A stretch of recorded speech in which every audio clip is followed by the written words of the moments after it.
Welcome everyone to today's Lancope webinar featuring Hewlett-Packard. Our speaker will present HP Improves Visibility and Security with Lancope StealthWatch. Lancope, as you know, is a leader in network visibility and threat intelligence.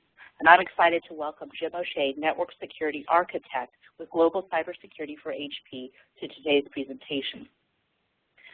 Jim brings more than 27 years of experience with HP in a variety of roles, including services, consulting, and currently delivering cybersecurity worldwide.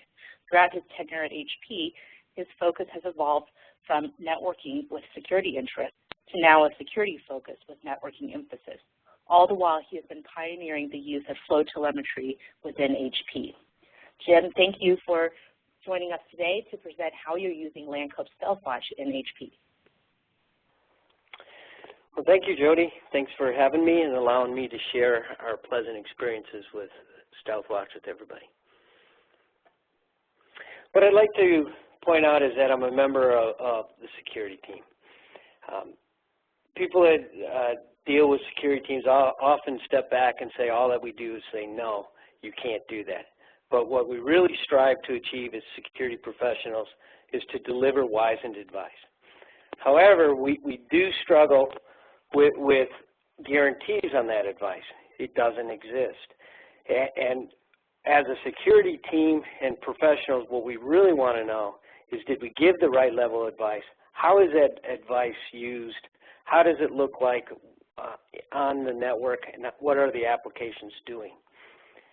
StealthWatch provides a means for us to obtain those answers. It provides meaningful intelligence. The intelligence is useful, helps us to stay focused, and it helps us and gives us the opportunity to watch specific areas and groups of IP addresses and systems. So I'd like to move on to briefly discuss the agenda that I have for today. I'd like to talk about the solution strategy. We didn't just arrive at this. We did have a purpose. We like to talk about the solution vision, what we chose, why we chose, what we thought this would look like when it was done. I'd like to talk about the components that made up the solution, how that worked, how it was we were going to put together, do an overview of the solution we put together, talk about some use cases, talk about how do we gather the flow, how do we redistribute it, and then also talk about the integration. Integration is so important to Hewlett-Packard. How are we going to integrate the components? How do they work? And finally, go over recommendations from Lancope on to how to achieve a solution for yourself of this same magnitude.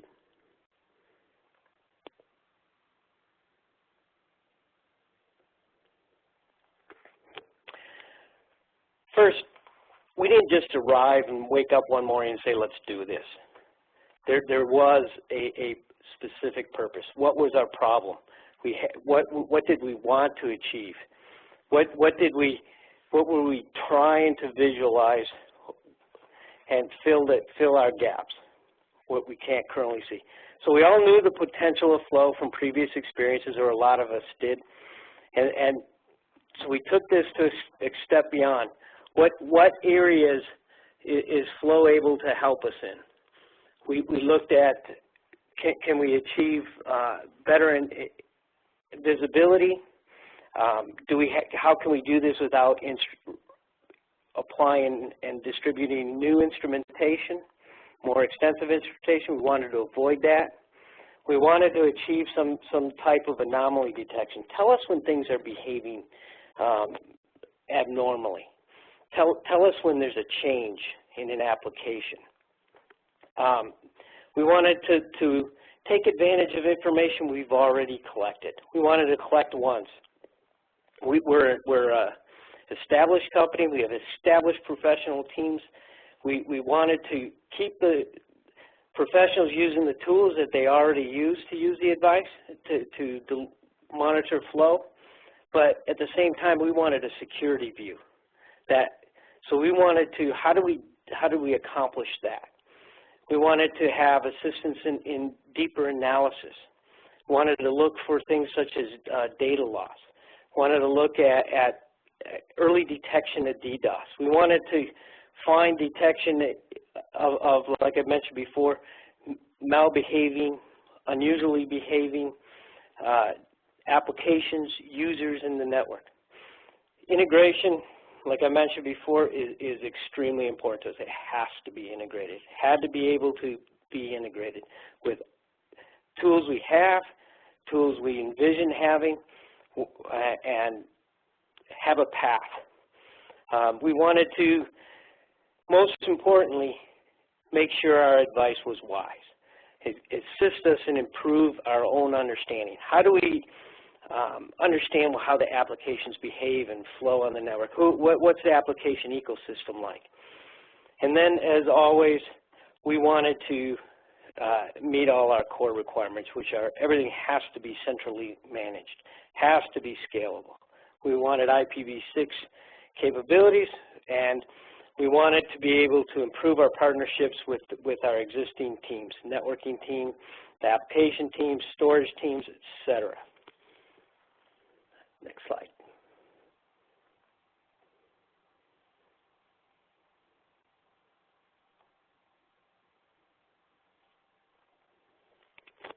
So it's always good to have a vision, and this is kind of our vision.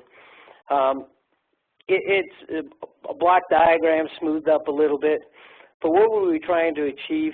We believe, most importantly, linking tools together. That's a message we always continue to integrate, link them together. Had to be able to achieve that. We wanted to. We believed in using taking StealthWatch, tying it in with our ArcSight deployment. How do we integrate with Tipping Point?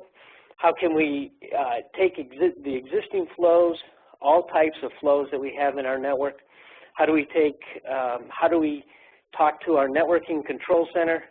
How do we share that intelligence about that? And how do we consume everything wisely? We're not finished with this integration. And we haven't achieved everything on this, and we've also added a few components to it. We've already grown this to go into how do we link in our wireless controllers, how do we bring in that intelligence, how do we use StealthWatch to help with quarantining wireless users, place them into a quarantine network very easily. How do we take flow data from Tipping Point and share it wisely? How do we take StealthWatch data, send it back to Tipping Point, take advantage of the reputation DB? How do we get better events into ArcSight so that the ArcSight analyst can reach back in, pull out actionable or more detailed information about the event? Why did StealthWatch send this event? This was the events leading up to it, so they could have a little playback of what's going on the network. So this, finally, the last thing to say is that it's a work in progress for us. It will continue, and it's been so far very successful for us.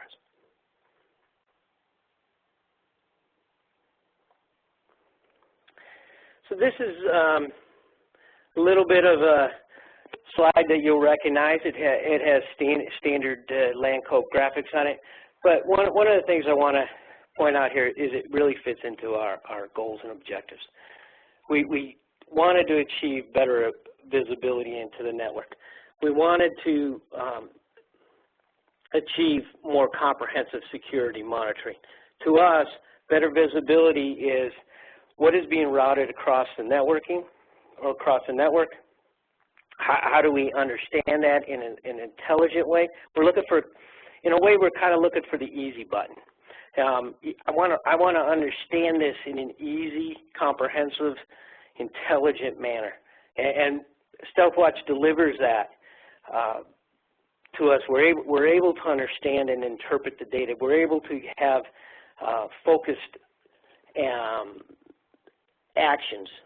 So we don't just, we're not reading raw data. We don't want to be reading just the raw bits. We want to have this data turned into intelligent advice. One of the items that we strive for is how do we monitor the policy, the firewall policies? You know, we all get events going on, but how do you visualize that flow?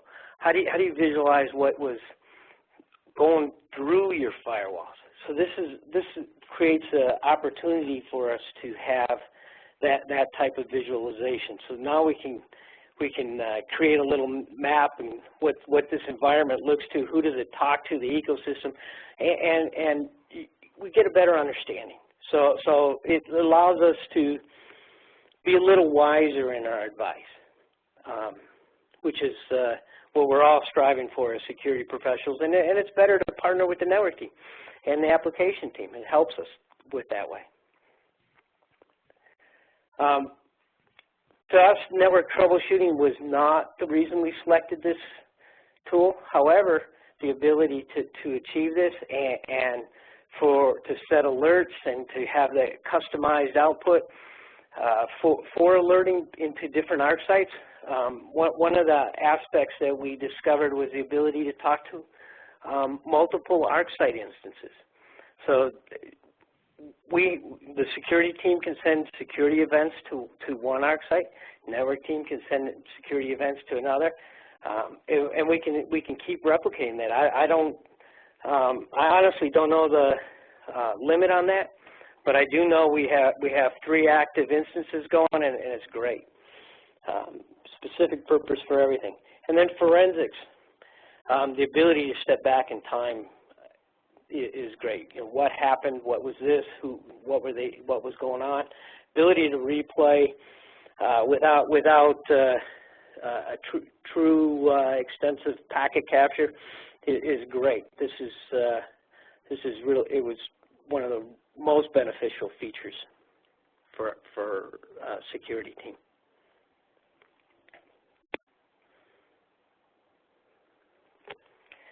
So I'd like to talk about the solution components we use. How did we build this? How did we accomplish this? So one of the important things I'd like to remind everybody is that we're an established network, a legacy environment. How do you insert new technology into a legacy environment? How do we not have to duplicate the flows that were going on and you know, send data to 5 different sets of tools? Well, one of the magic ingredients that allowed that to enable was a flow replicator. The flow replicator, what it allowed us to do was to retain existing tools already. We collect the data and we share it with them. You don't have to replace your tool. Yeah, we're not the big security team coming in and taking away your favorite tool because we want to have flow. We don't want to add yet another instance of generating something off a network device and maybe increasing the CPU. We were able to achieve it by taking already set flow. We were able to insert the flow replicator and then distribute it back to the existing tools. So this enabled us to achieve a more rapid deployment in a legacy environment. The flow collectors, these are what you would expect. They collect the flow, S-flow, net flow, and you can, that's where the data lives, and then you're able to achieve it. Management console talks to those, to the flow collectors, and pulls the data, allows you to get that rich, intelligent view. The Slick feed is a security feed from Lancope Intelligence, and what it allows us to do is take current knowledge out from their research, turn it into some actionable intelligence. So now, not only do we have things that we're suspicious of, but this can tell you, well, you know, this might be something you really want to focus on and look at.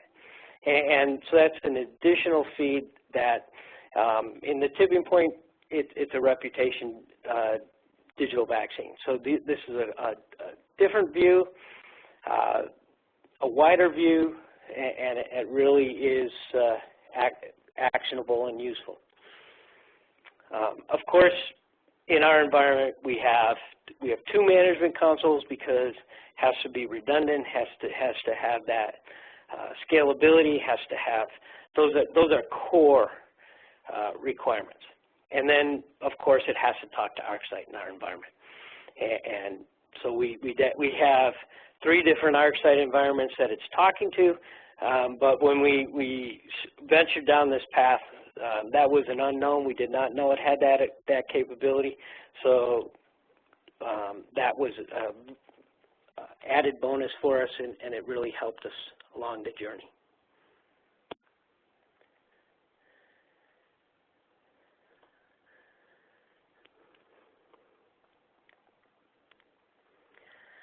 So I'd like to talk about and review about our solution. So we have we tear apart the solution. We have the pros.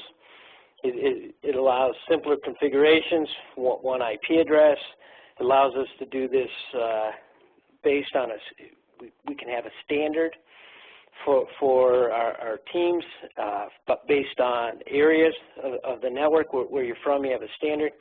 We have a global capability. We're able to see in areas where we can't possibly instrument or instrument in any type of rapid fashion.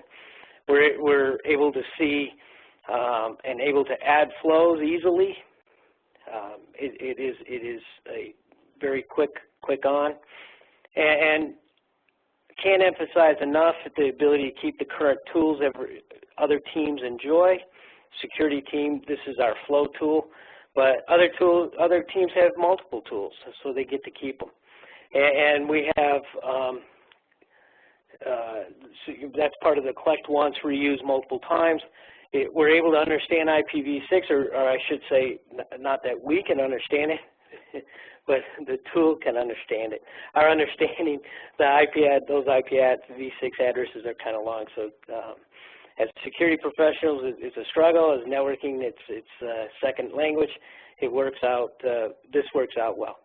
DDoS solution integration opportunity. We're able to see things happening quickly, and that's the opportunity to get it before the call, before something happens. Maybe take a look at this. We see something that might not be what you wanted or intended as a result of your application. It adds credibility to the security team to be able to pick up the phone and call somebody, or send the email really, or alert somebody and say you might want to look at this before it impacts anything.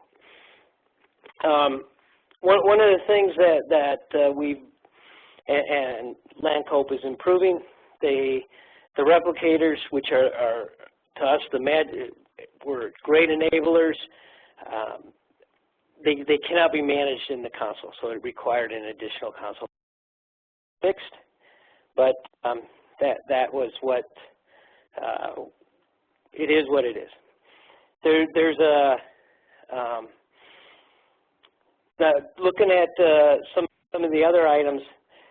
We're able to understand the application environment to a greater level than we were able to ever understand it before. We were able to see applications, that whole ecosystem performing. So that, and most importantly, we get growth from this. So we're able to grow this tool, grow our infrastructure. We don't have to turn on an area, turn flow on in one country and say we have to sacrifice and turn it off in another. We're able to grow the tool.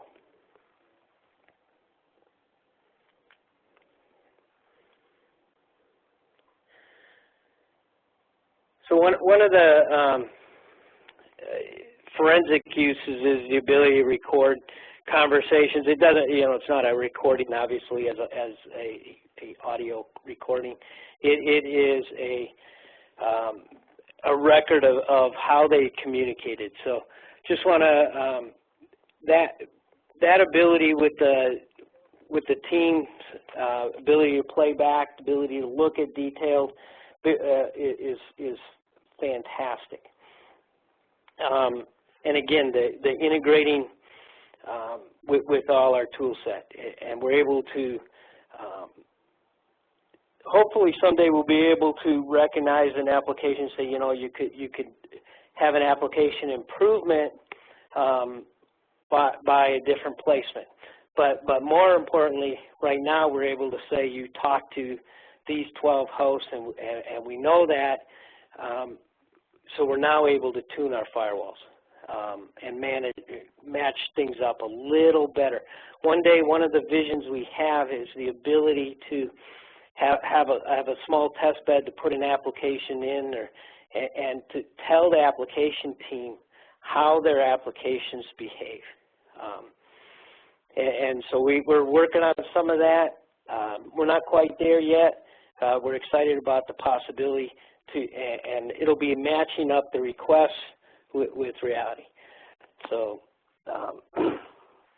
but the opportunity, we do get real-time tracking, and if you're a visual person like I am, it gives a great visual graphic of what was going on.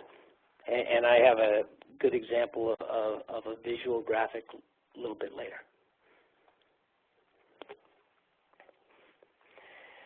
So in the security monitoring use cases, they're kind of standard, what you would expect. You get botware and other malware detection, see what's going on, but you integrate that with Slick and with the Slick intelligence feed, and you have something that's really can get your attention quickly. Because if you're pulling your own feed, you're not as maybe I got it right, maybe I didn't. This is integrating with Slick really helps focus your attention. Obviously, we can do anomaly detection when things are behaving differently than what we expected. You planned on a behavior, you're getting a different set of behavior. Is this important to us? As raw data, maybe we don't know for sure, but with some focus that it's an excessive number of connections. What are those? Are they short little bursts? What's going on? We get the opportunity to ask an intelligent question. So we're able to look at how our firewalls behave. I've talked about that multiple times.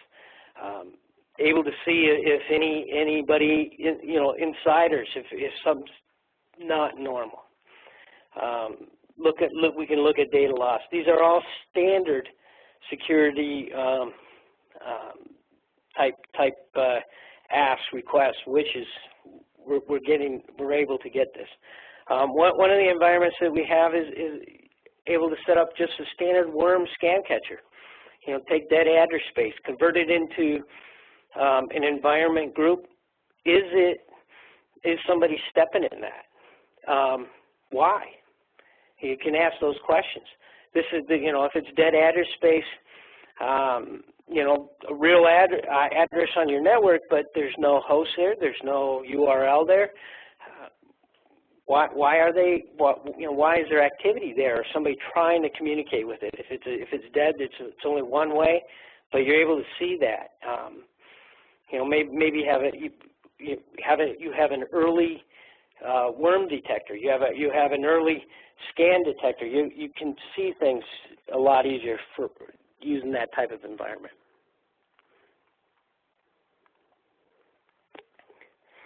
So I mentioned earlier I'm a visual person. So to me, this says something. Is this behaving how I wanted it to behave? Is this an anomaly, or did you change the behavior of your application? Are we losing data? Is there a potential attack or DDoS attack going on.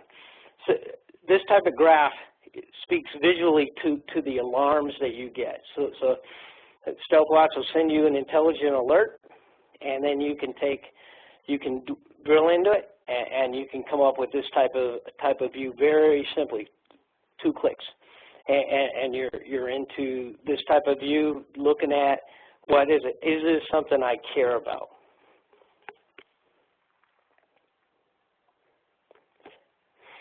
So we're back into a standard type of marketing slide, but what I really want to talk about here is that this is, you have BYOD components, wireless components, and those resonate with us. Wireless is everywhere, and BYOD is the thing everybody's talking about, but it's here. So it's the emerging presence, whatever you want to call it. You know, from the security standpoint, we talk about it, but the user community has already adopted it and is pushing it forward. You're able to get some intelligence from what is going on, the change in the user groups, the change how your wireless is performing. You're able to group them together, and you're able to measure that over time and detect changes and anomalies, and then maybe take other actions to help. So one of the things I want to talk about is, and I mentioned before, we had the flow replicators. I want to show you how we kind of talk about how we accomplish the collect once, and we deployed the flow replicators. So within each region we deployed, and when I speak of region, it's a major collection point, but inside the data centers in production environments, we have groups of hosts, not hosts, but network devices sending to common one IP address type environments. So, and then the flow replicator takes the data, and it's configured to say, based on this, your S-flow, based on what other port you're a net flow type, and also we have the opportunity to share with other tools. So out of the back end, in the front end, you come in with one flow from multiple devices, and we share it on the back end. So you have a front end, back end to this device, and it works out very good. We've had a high in our network of flows of just over 650,000 flows per second. And our steady state is more 450, 400,000 flows per second. But the reason why the difference is we were trying out, can we get, how our tipping points send flows. Do we want to do it one-to-one? It was an S-flow type device, so do we want to turn that on one-to-one? Do we want, and we were turned on other environments. So in our tests, we've gone as, like I said, 650,000 so far, and then we stepped back because we're still working on some integration activities, and it was data that wasn't as rich from some of the sources as we wanted, so we were slowing it down a little bit on our end. And again, also on this slide, you'll see that there's 2 consoles. We have a primary and a backup. The backup you can connect to, which is unusual in a lot of tools. You can connect to the backup. It's a read-only view, which is kind of nice if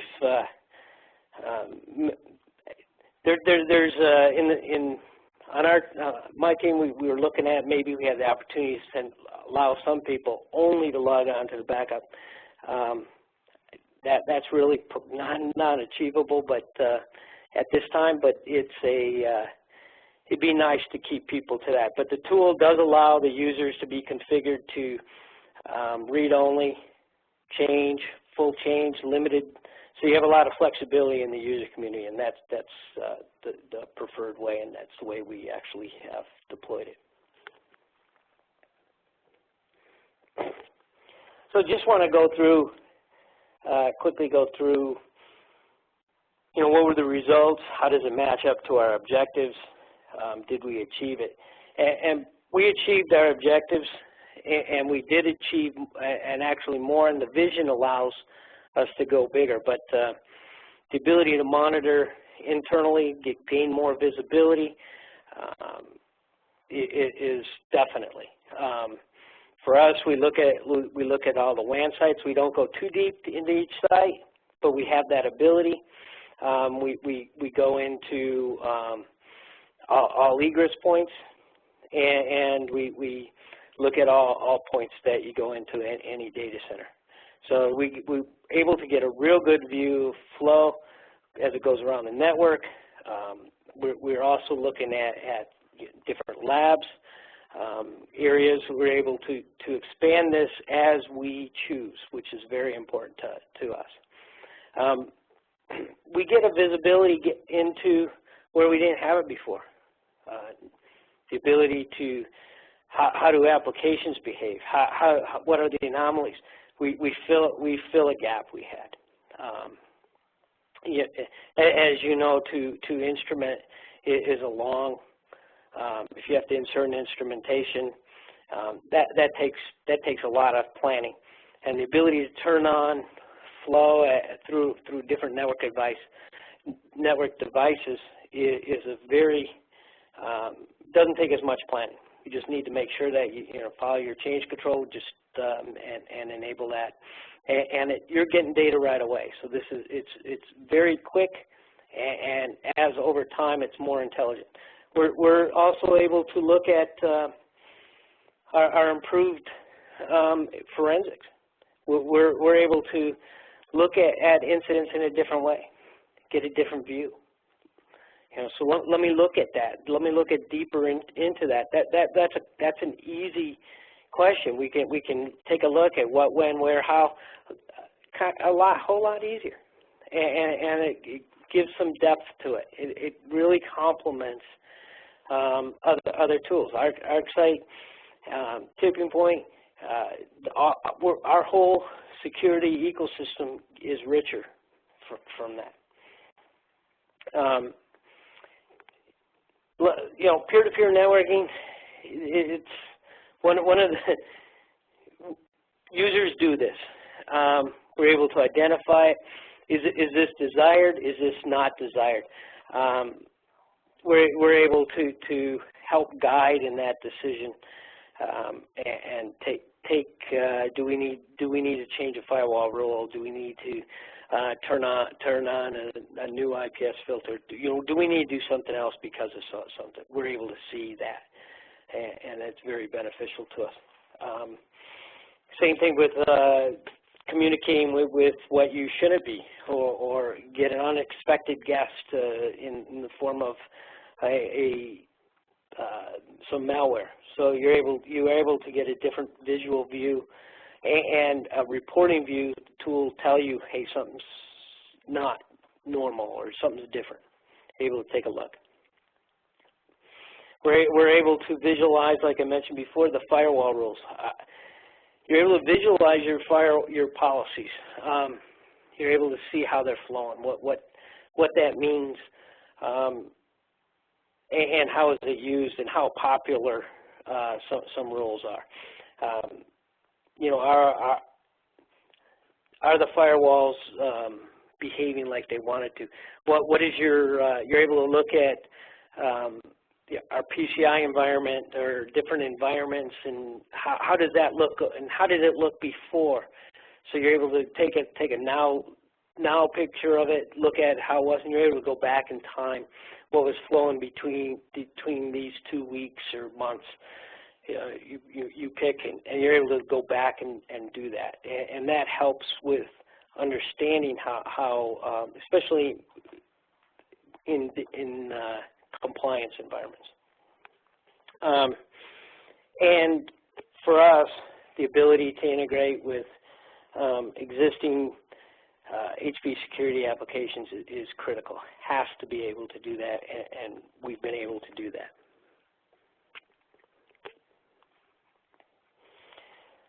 So, like I said, we take the integration aspect, and it's a recurring theme. It's because it's important to us. To be able to integrate with what we have, with what we're going to have, what we want to have, what we envision to have, those are critical components to us. And we believe StealthWatch is positioned for the future, and positions us well for that as well.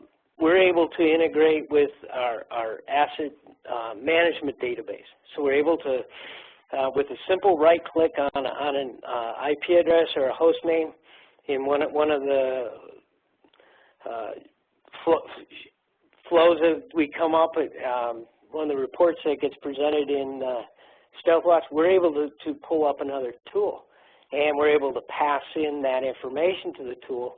So now it gets automated. So that's a pretty that's a very nice feature. So we click on it and pass it to the other tool, and now you get another view. Is that a production element? If so, who owns it? Or if it's an external IP address, is that known? Is there anything known about that host? And you can look at different sources. And you can configure in multiple sources. So we think there's a lot of flexibility there with this ability to integrate simply the different tools. We're able to integrate with tipping point events. This is one of the things we really want to be able to achieve is what we want to achieve and haven't done yet. We want to be able to pass the IP address into tipping point reputation. It's theoretically possible. We haven't enabled it yet. It's in the lab. We're doing some testing on it.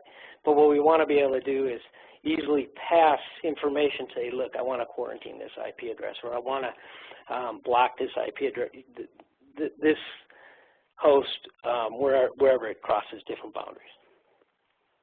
And the other near future we're integrating, looking at integrating with some HP networking wireless, the ability to pass information to a controller, and then to have some action taken on that. So the action would be you disassociate that off the wireless controller, and since it'll come back automatically, you flip them into a quarantine network. So those are a couple exciting features that we have. So to achieve an environment like ours, to get 600,000 flows per second, this is the Lancope Recommendations, and it would be to have 2 consoles. You want redundancy. Have 6 collectors. Your quantity of net flow and mix of S flow are going to vary based on your type of network, but you can do the math, and you can come up with the right quantity to do that. But this is kind of a mix that we have. Multiple flow replicators. Those for us are magic items, because they allow us to maintain the existing tools and allowed us to achieve the collect once philosophy, and then reuse multiple times. So then, the other items are typical that you would expect. You have to have licenses for different flow levels, and you have to have a maintenance. The support is been phenomenal. So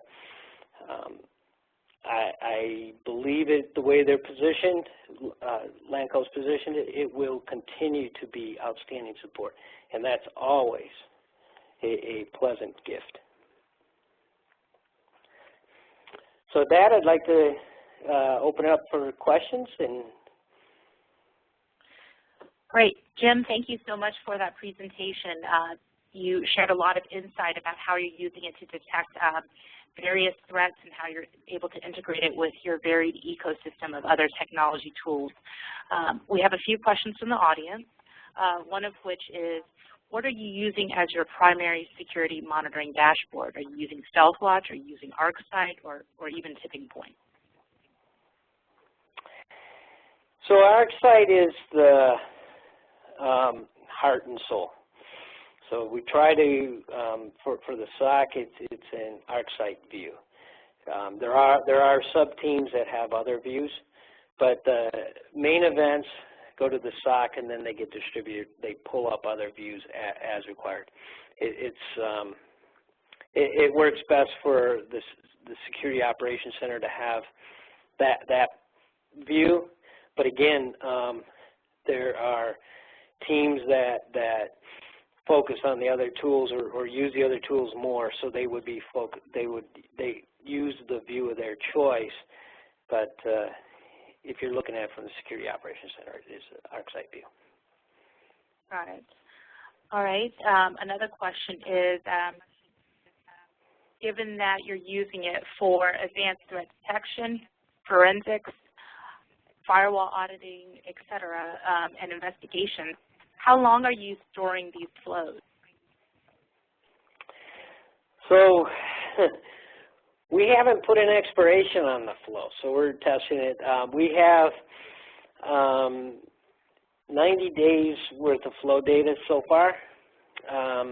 Actually, it's more than that, but the longest I've looked back is I had a reason to go back 90 days. And I pulled up that view and it was detailed.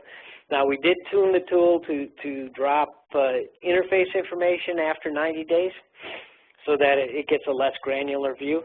But we're gonna push it and run it hot, and we're gonna push it to its limit. So and maybe it's the Vertica database inside, but it's able to do a good job of correlating the information and maintaining it. So that answer is yet to be determined how deep we can go. Another question is, how have you been able to measure how StealthWatch has accelerated your incident response efforts, or has it provided faster detection time for threats?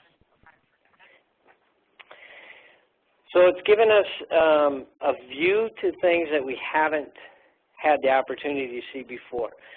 So in anomaly detection, when we've detected applications behaving strangely before the team recognized anything, or before the application actually reported a problem. So yes,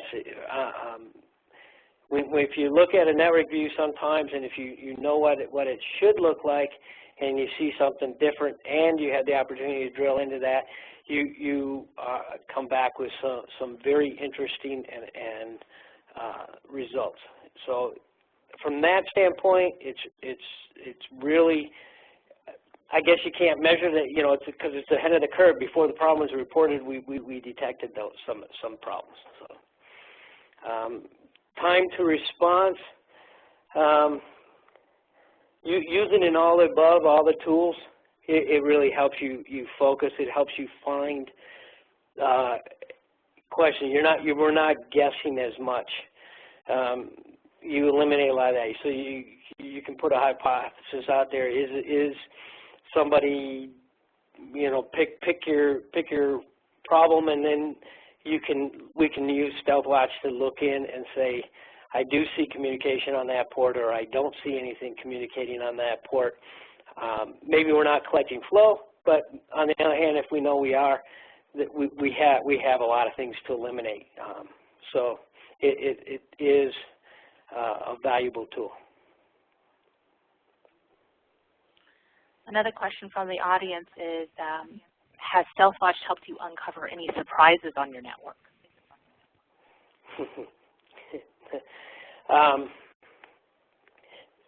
One of the things that we're able to understand is how the applications behave. how do they communicate, the unexpected production communication that goes on between some applications that maybe the developers don't even document completely or in depth, and when they you're able to see some subnet to subnet behind the firewall communication that you didn't see before. So we get a view. We definitely get a more interesting view and a better understanding from that.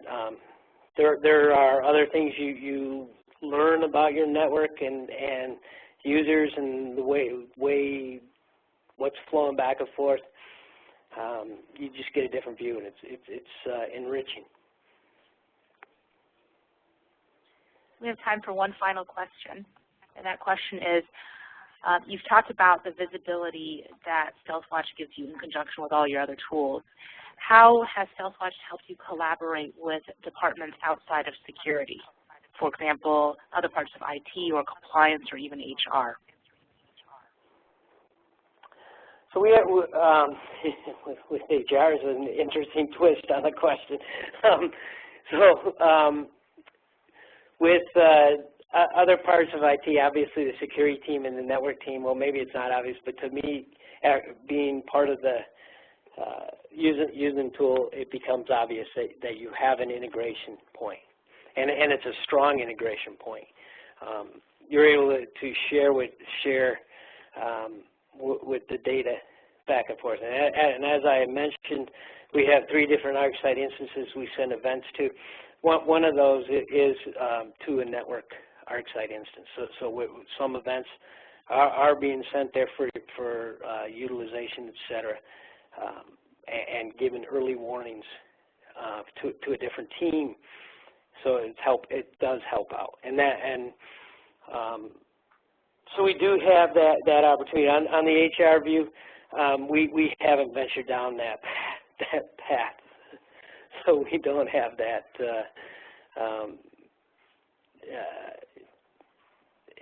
relationship that we have to talk about users yet. There's a whole host of issues when we go about there. But identity is in the future, and it will become, how do we talk to that conversation with HR about mal events from different sources will become probably part of our future conversations. Well, Jim, I really want to thank you for your time today and for sharing your usage of StealthWatch in the HP environment. Thank you very much, and I want to thank the audience today as well. There were several more questions that we did not get a chance to answer, but we can follow up with you to answer those one-off. In addition, these slides that Jim has gone over will be made available through the Lancope website, and you will be able to download a recording of today's webinar. Again, thank you, Jim, and thank you for the audience for joining us today. Thank you.